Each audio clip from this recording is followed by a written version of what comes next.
Hello, আসসালামু আলাইকুম। পুরো ২ দিনের জীবনযাপনের ছোট্ট কিছু অংশ নিয়ে আপনাদের সামনে চলে আসলাম আবারও।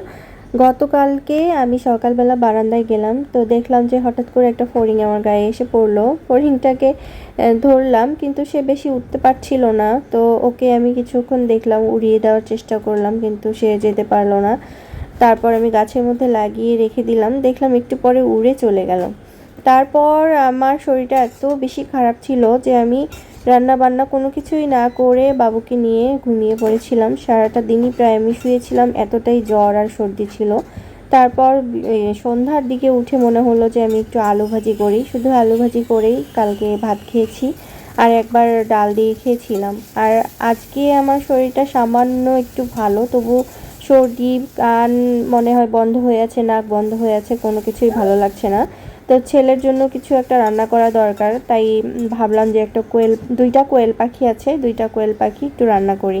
কোয়েল পাখি রান্নাটা ভালো লাগে। তো বেশি করে মশলা এখানে আমি দেই নাই, ছোট বাচ্চা তাই বলে, কিন্তু পেঁয়াজটা বেশি করে দিয়েছি। আর মশলাগুলো কষিয়ে নিয়ে মাংসটা দিয়ে দিলাম। আর এই মাংসটাকে আমি অনেক বেশি কষাবো ধীরে ধীরে। মাংস রান্নার আগে আমি পাট শাক রান্না করেছিলাম। পাট শাক খেতে অনেক ভালো লাগে। পাট শাক রান্না হলে 1 প্লেট গরম ভাত অনায়াসে আমি খেতে পারি। তো যাই হোক, গতকালকে নিয়ে এসেছিলো, ভালোই হয়েছে। সেটা এখানে বেড়ে নিলাম, আর ওইদিকে মাংসটা তো হচ্ছেই। তো ওইটাকে বারবার আমি কষিয়ে কষিয়ে তারপরে রান্না করব। আর পাখির মাংস তো হতে খুব বেশি একটা সময় লাগবে না, খুব তাড়াতাড়িই হয়ে যাবে। তো খুব অল্প অল্প পানি দিয়ে বারবার কষিয়ে কষিয়ে রান্না করতে হবে, তা না হলে কোয়েল পাখির মাংসটা একটু গন্ধ লাগে।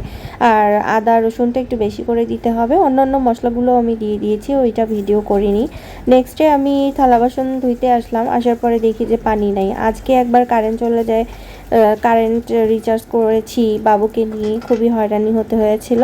তারপর আবার এই যে পানি চলে যাচ্ছে, গোসলের সময় পানি থাকে না, অনেক ঝামেলার মধ্যেই থাকি, যেগুলো শেয়ার করা হয় না, বাচ্চাকে নিয়ে ভিডিও করা হয় না। তো সবাই ভালো থাকবেন, আজকে শেষ করছি।